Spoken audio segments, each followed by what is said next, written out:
Good morning, y'all. Welcome back to Homestead. So, woke up 71 degrees and I come down to the garden, and believe it or not, that's all from one tomato plant and a few pink-eyed purple hull peas.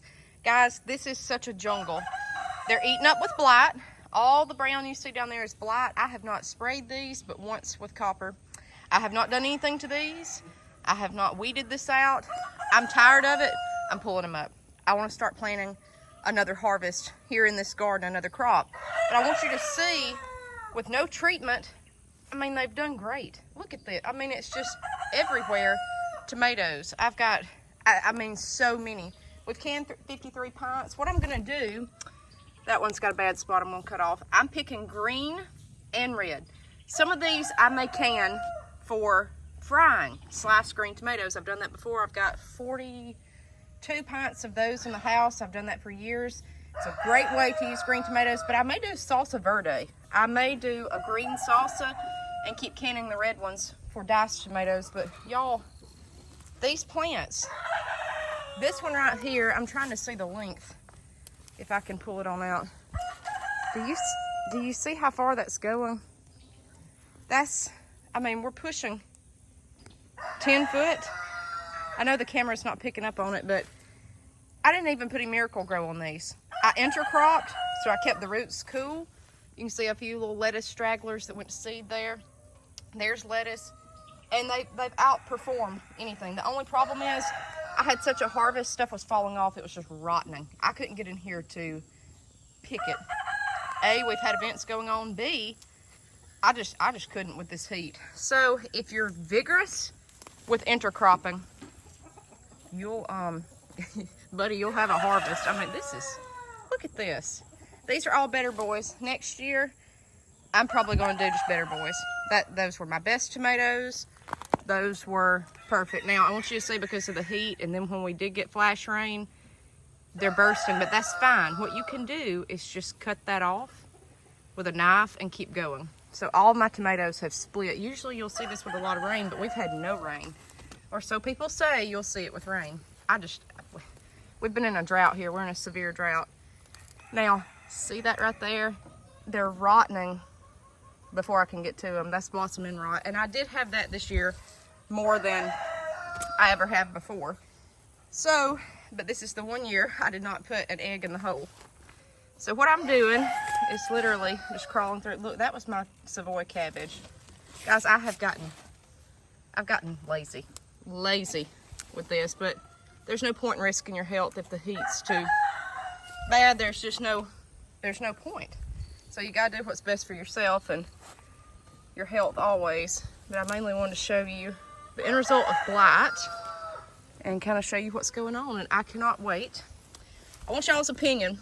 Because our corn harvest was so bad, I thought about planting peaches and cream up here in this garden. But see, I haven't even tackled that over there. That's the next problem. I thought about planting corn up here. It's 20 by 30. I think we could get a fair amount. But I'm thinking of that. Pink-eyed purple hull peas everywhere. You can see some turning there. I picked some, put it in my basket there. Or zucchini. I didn't grow any zucchini this year, and I had one. I take that back. I had one little zucchini, and he didn't produce well. I ended up with just one. I showed y'all how to make lasagna, but I'm not sure what I want to do. I do not want a traditional fall garden. I might plant lettuce at some point. I did not plant okra this year. I've only got a few little stragglers here. I went back over in here and planted okra.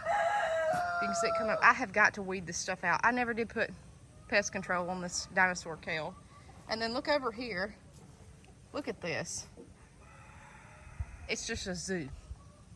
I will say I've never had tomatoes do this well. I would say this big, but those look teeny tiny small. This is a Cherokee purple. He fell out of the garden here. These tomatoes that I've grown this year with this chicken manure, look at the size of that one. There's my fist, so you can see we've had some good tomatoes. Very good. We've got our Cherokee pole beans on the back side of this panel coming on up, but again, it's been so hot, I could not weed this garden. So at this point, I'm wanting it up. I'm tired of it. This weekend, It's supposed to be 98 degrees. Hey, little coons. I call them my little coons. They look like raccoons with their stripes. We can't do this anymore with this heat. So I don't know. Y'all tell me your thoughts. Corn, zucchini, or pink-eyed purple whole peas. My cucumber wall, guys, I planted Cherokee Trail of Tears pole beans. I will never plant these again. It was neat to say I did. They're short, they're stubby, and they're knotty. I'm not a fan of these. Rattlesnake pole beans all the way for here. It mainly was say I planted them, and for a nitrogen fixer, which I did. And I've got cucumber vines everywhere. I found one little cucumber. I don't know if it's so thick it's not getting pollinated through here or what, but I've not had a cucumber harvest. So I thought I was gonna have pickles galore. It's still early. They're still blooming everywhere. As you can see, it's like they're just starting. So they've been blooming for a couple weeks now. I don't know. My husband thinks it's so thick and compact here that I don't need to intercrop pole beans and cucumbers in the same space anymore. He said, I don't know if the bees can even get to the blooms. So I don't know on that one. But the jury is still out on the cucumber wall. I mean, I've got it on both sides. And the plants they look good. They're growing. I just wish I had some cucumbers at this point. But definitely the Cherokee Trail of Tears pole beans. It was wonderful to say I did. But they're just knotty and not that great. So I'm gonna work on this plant, and I am going to keep on keeping on. I do want to show you this really quick. Where these plants have laid on the ground, they will put on roots. Do you see that? All those little hairs, that's roots. That's one reason I have such a problem right here, because these plants have gotten on the ground and I'm having to pull them out of the dirt before I get to the base root, because they've attached and kept going. A tomato is a vine. It's not a tree. It's not anything like that. It's an actual vine. So wherever it touches dirt, it puts down roots. That's a good thing. It really is a good thing. But they can get out of control quickly. These are 11 plants right through here. My black tomatoes, I've loved. The taste is superior. Everything from Cherokee Purple to Black Creme, Black from Tula. I've had not one problem with those tomatoes. And surprisingly enough, my Kellogg's breakfast tomato has done beautifully. It's a beautiful golden yellow tomato. I've shown y'all a YouTube short on that. Huge yellow tomato. Definitely recommend all those. I recommend all those. It's just Better Boy, guys. That's the best for here that I can tell. So I'm gonna keep after this, and we're gonna keep picking. We should have a lot more canning to do today, because that's off one plant. So wish us luck, and y'all keep busy. Let me know how your gardens are doing in all this drought, all this heat.